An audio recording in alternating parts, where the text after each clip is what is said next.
They will levitate. Unbelievable.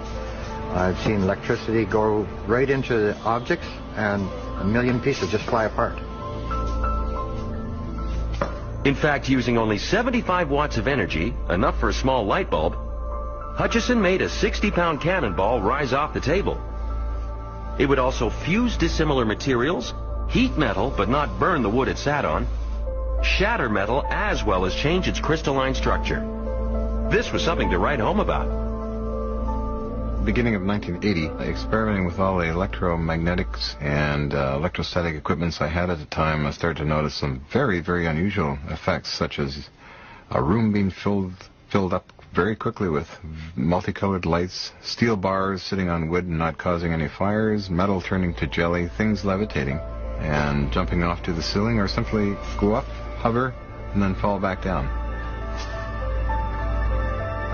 Dubbed by some as the poltergeist machine, there is no one machine, just a lot of old Army surplus gear, randomly tuned by John.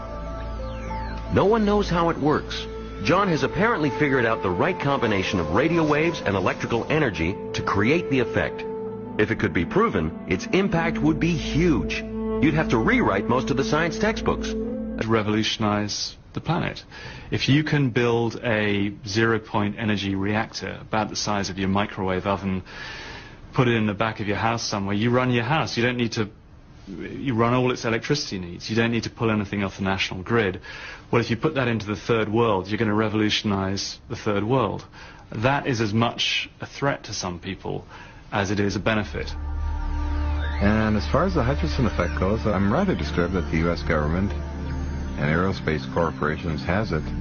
The concerns of it being used for an evil force by the military-industrial complex disturbs me quite a bit. I like to see it used for the helping of nature, because there's so much pollution going on with nature.